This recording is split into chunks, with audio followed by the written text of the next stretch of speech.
Science fiction has always been political. It's not just about laser guns, time travel, and dystopian wastelands. It's about who controls the future. And more importantly, who gets left behind. From the Industrial Revolution to the rise of big tech, sci-fi has mirrored the struggles of the real world, whether we realized it or not.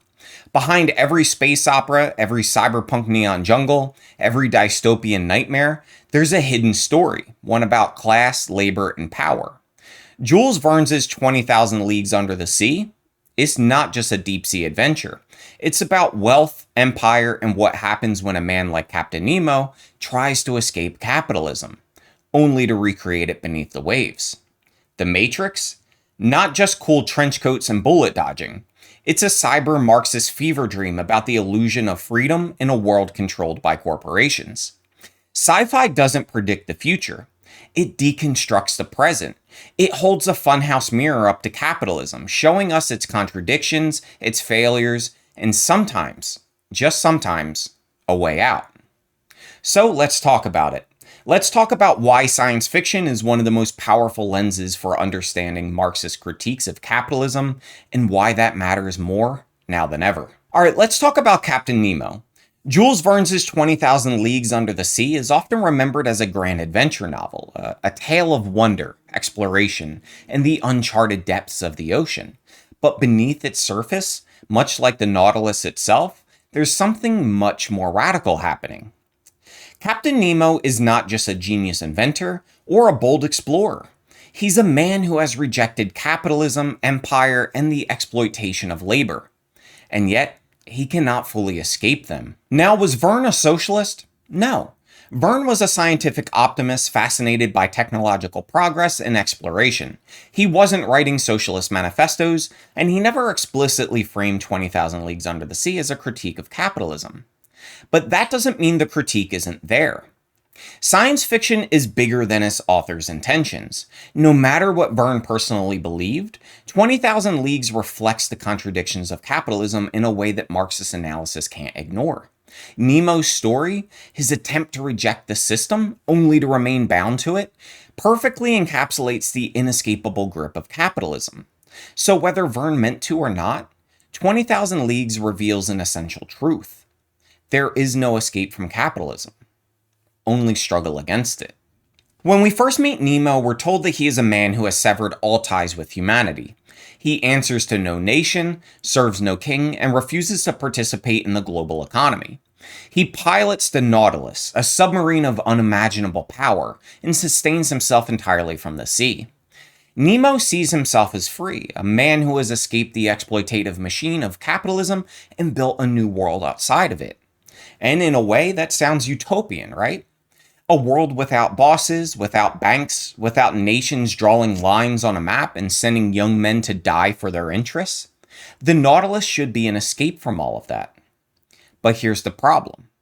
There is no escape from capitalism. Nemo presents a contradiction that runs deeper than his rejection of empire.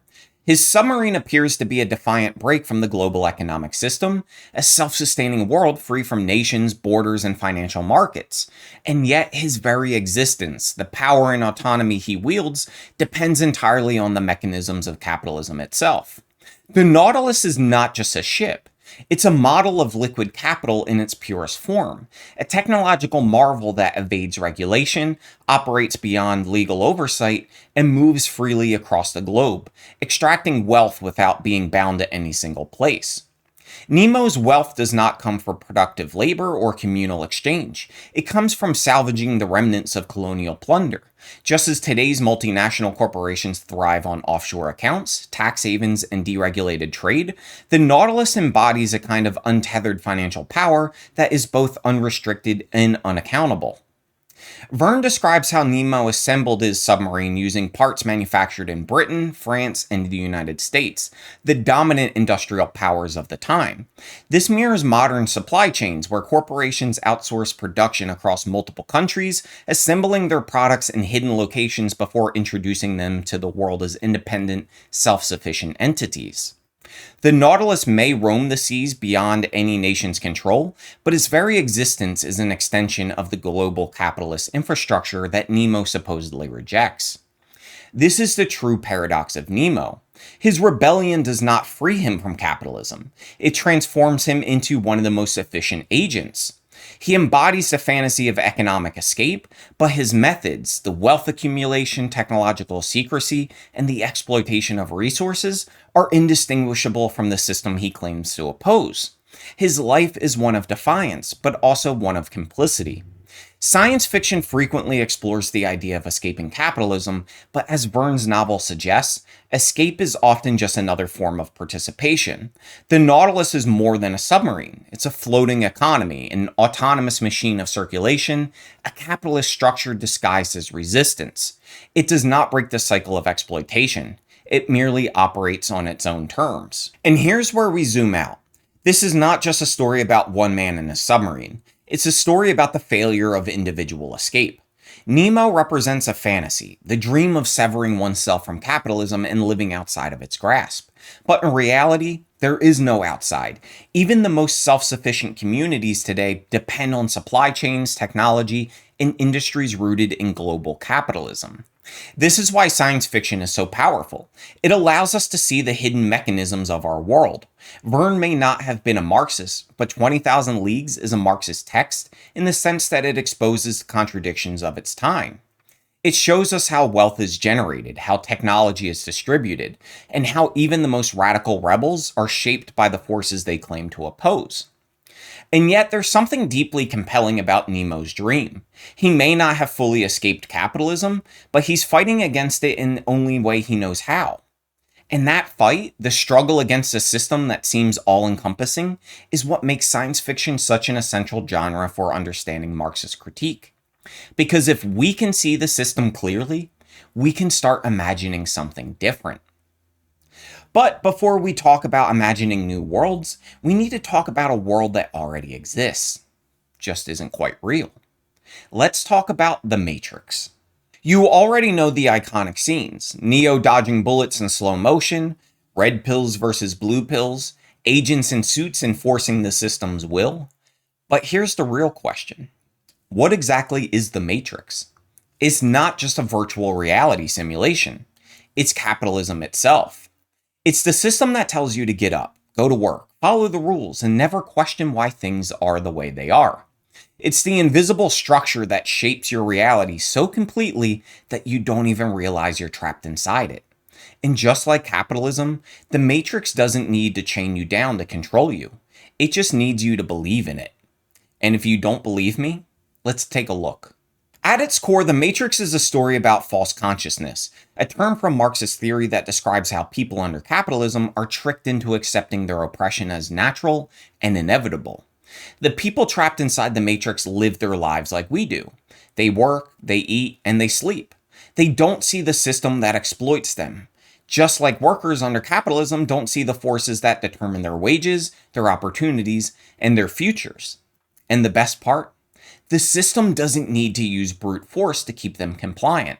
It lets them believe they're free. Think about the way the Matrix functions. It doesn't keep people in cages. It lets them live in a world that feels real, as long as they don't question it.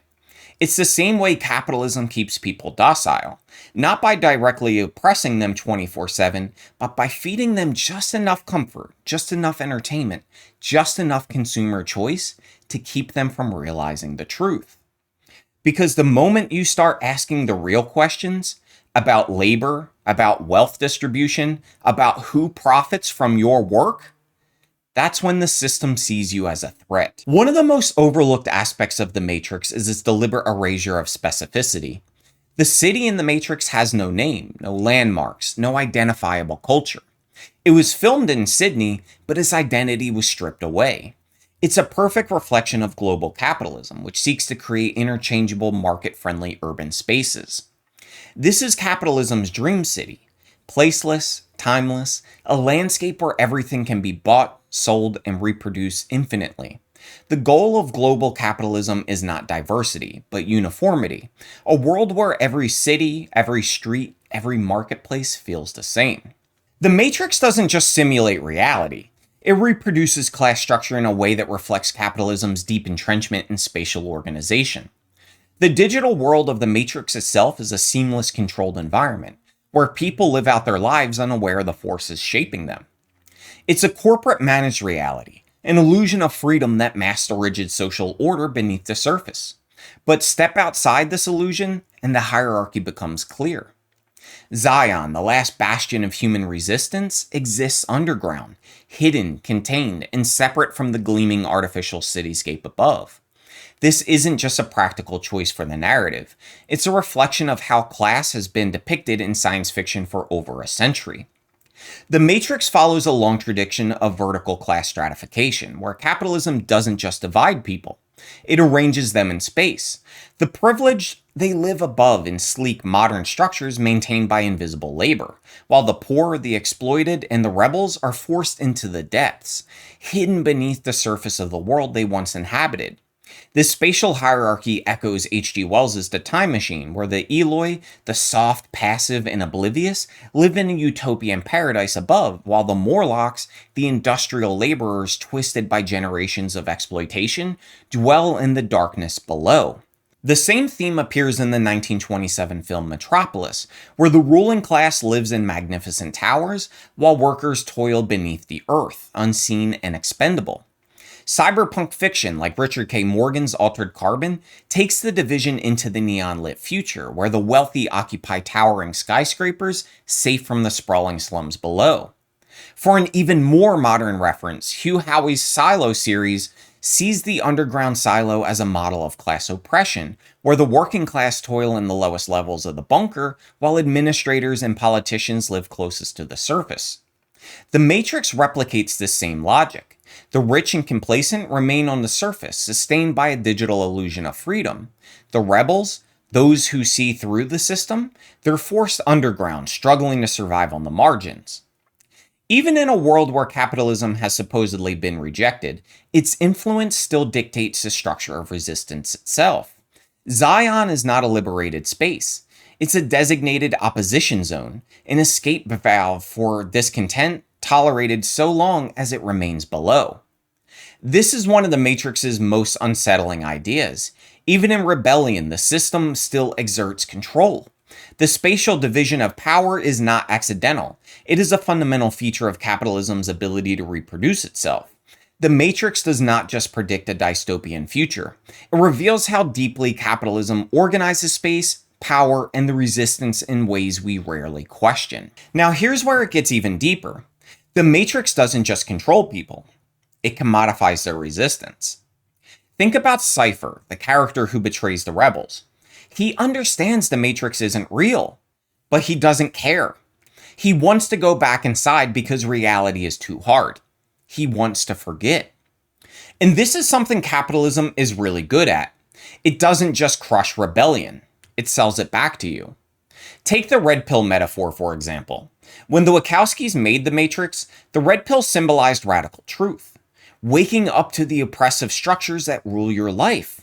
But today, the term has been hijacked by internet grifters, far-right movements, and snake oil salesmen who would use it to peddle reactionary nonsense and conspiracy theories.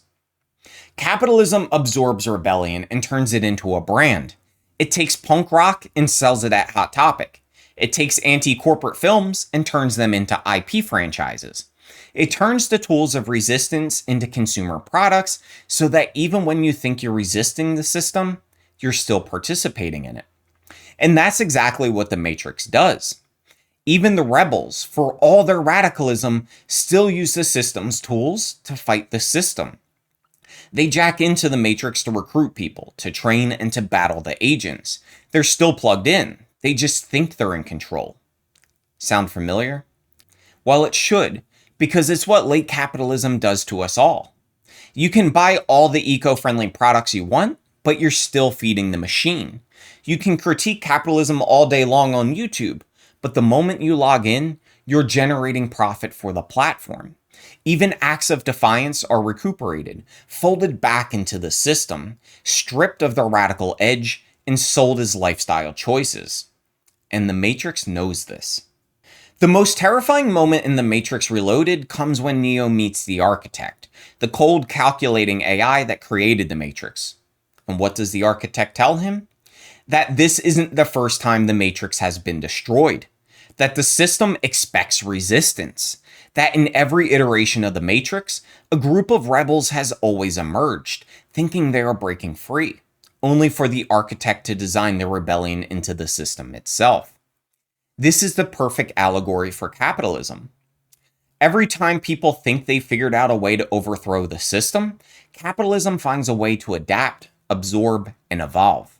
Worker uprisings in the early 20th century, we got social democracy, better wages, and welfare state. Not because capitalists were generous, but because they had to make concessions to survive. The rise of counterculture movements in the 60s, suddenly rebellion became a brand. Music, fashion, and even political movements were commodified and sold back to the people who started them. And now in the era of big tech, capitalism has built its own matrix, a digital world that shapes our thoughts, our behaviors, our desires. We live in a system where our attention is the product, where everything from social media algorithms to personalized ads keeps us plugged into a cycle of work, consumption, and surveillance. The tragedy of the Matrix is that it doesn't really offer a solution. The films end with a compromise. The system still exists, but those who don't want to be a part of it can leave. A truce, not a revolution. And that's where we come in. The Matrix may not give us a blueprint for overthrowing capitalism, but it forces us to ask the right questions. How do you fight a system that absorbs everything? What does real resistance look like? And most importantly, are you even as free as you think you are? Because the truth is, we are all still plugged in. The question is, who benefits from keeping us that way? Science fiction isn't just about showing us what's wrong. It's about imagining what could be different. And no group of writers has done this more radically than the socialist science fiction authors. Writers who saw their work not just as entertainment, but as a tool for revolutionary thought. From H.G. Wells to Ursula K. Le Guin, from William Morris to Kim Stanley Robinson, socialist science fiction writers have challenged the status quo, interrogated capitalism, and dreamed up worlds beyond exploitation and profit. But let's be clear, this didn't happen in a vacuum. Sci-fi has always been tied to the material conditions of its time, shaped by the rise of industrial capitalism, socialist movements, and the struggle of working people. So let's go back. Let's talk about where it all started. Before Orwell, before Le Guin, before cyberpunk and dystopias, there was H.G. Wells, one of the first and most influential socialist science fiction writers. Wells wasn't just the guy who gave us The War of the Worlds, The Time Machine, and The Invisible Man. He was also a committed socialist who believed science fiction could expose the contradictions of capitalism and push humanity towards a better future. Take The Time Machine, for example. On the surface, it's a story about a scientist who builds a machine to travel through time. But if you go deeper, you realize that Wells is actually giving us a Marxist parable about class struggle taken to its extreme. In the far future, humanity has split into two distinct species. We have the Eloi and their soft, carefree surface dwellers who live in luxury, but are completely dependent, passive, and ignorant. The Murlocs, meanwhile, toil in the darkness below, maintaining the machinery that keeps the Eloi's world running. The twist? The Murlocs, the underclass, they have begun eating the Eloi. Hence, eat the rich. It's a brutal metaphor for capitalism consuming itself.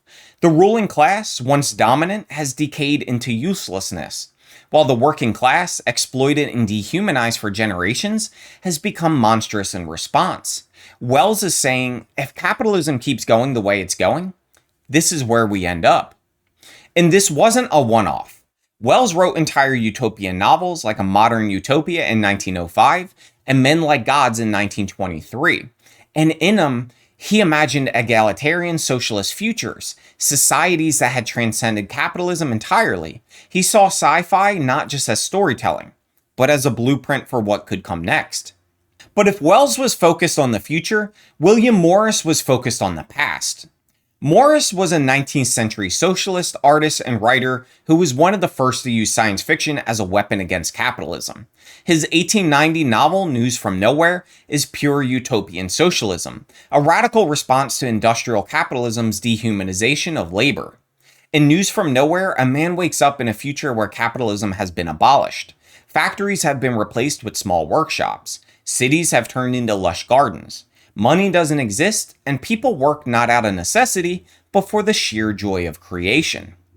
If Wells saw history as a march towards socialist modernity, Morris wanted to return to something more organic, more communal, and more human. He wasn't interested in high-tech utopias. He wanted a world where labor was art, not alienation. And this is something that still resonates today, because when you look at the world we live in, automation, gig economies, endless corporate expansion, Morris's vision feels like a direct rebuttal to late-stage capitalism. Fast forward to the 20th century and we get Ursula K. Le Guin, one of the most important socialist science fiction writers of all time. But Le Guin didn't just write science fiction. She rewrote the rules of what the genre could be.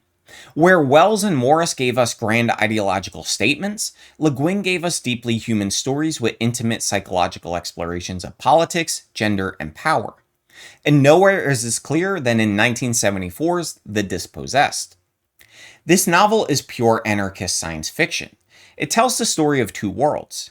Eurus, a rich capitalist planet full of hierarchy, wealth, and oppression, and Anaris, a socialist anarchist moon where there are no bosses, no private property, and no state. It sounds great, right? But here's what makes The Dispossessed so brilliant. It refuses to be a simple utopia. Yes, Anaris is more just and free than Eurus, but it's not perfect. Bureaucracy still exists. Social pressures still limit people's choices. Even in an anarchist society, power structures form in unexpected ways. Le Guin is telling us that utopia is not a destination, but rather it's a process. It's something we have to build, maintain, and struggle for. And this is what makes her work so powerful. She doesn't just imagine socialist futures. She interrogates them. She understands that even in post-capitalist worlds, human nature doesn't disappear. Conflict, ego, and struggle remain. And this is what makes her vision feel real. And honestly, in a world where even the most well-intentioned revolutions can become rigid and dogmatic, The Dispossessed is more relevant than ever. So why does science fiction work so well as a vehicle for Marxist critique? Because science fiction is about contradictions. Capitalism relies on contradictions. It needs workers, but exploits them. It promises freedom, but delivers control. It demands infinite growth on a finite planet. And science fiction is one of the only genres that lets us push those contradictions to their logical extreme. Wells asked, what happens when the working class becomes monstrous? Morris asked, what if we simply abandon capitalism altogether? And Le Guin asked, even if we abolish capitalism, can we escape hierarchy? Each of these questions cuts to the heart of why capitalism is unsustainable, and each one forces us to think beyond it. Because that's the real power of socialist sci-fi. It doesn't just critique capitalism, it demands we imagine something better. Science fiction is not just entertainment. It never has been. Every dystopia, every intergalactic empire, every cyberpunk nightmare is telling us something about our world, about the system we live under, the futures we're heading toward, and the futures we might still create. At its best, sci-fi isn't about predicting the future. It's about breaking the present. It's about forcing us to confront the contradictions of capitalism, the cycles of exploitation, and the possibility of something beyond them. This is why capitalism tries so hard to absorb sci-fi into itself, to sell rebellion instead of allowing it to take root, to make sure that when we dream of a future, we never question who owns it. And that's exactly why science fiction is so important. Because whether it's the 20,000 Leagues Under the Sea, The Matrix, The Dispossessed, or any number of stories yet to be written, sci-fi expands our political imagination. It reminds us that systems are not inevitable, that just because something is the way it is, doesn't mean it has to be that way forever. In an era where billionaires want to colonize Mars, where AI threatens to automate entire industries, and wealth inequality is at a feudal level, science fiction is more necessary than ever. Because if we can't imagine a better world, we will never build one. But of course, not all sci-fi is revolutionary. In a future video, I'll dissect capitalist science fiction and how the genre has been used to justify empire, glory corporations, and sell us the illusion of progress. Because just like capitalism, science fiction has a dark side. Now, if you enjoyed this video, don't forget to give it a thumbs up and share it with your friends, family, and even your enemies. And of course, if you haven't already, hit the subscribe button because every subscriber inches me one step closer to taking over the galaxies. Until next time, take care, keep reading, and I'll see you in the next one.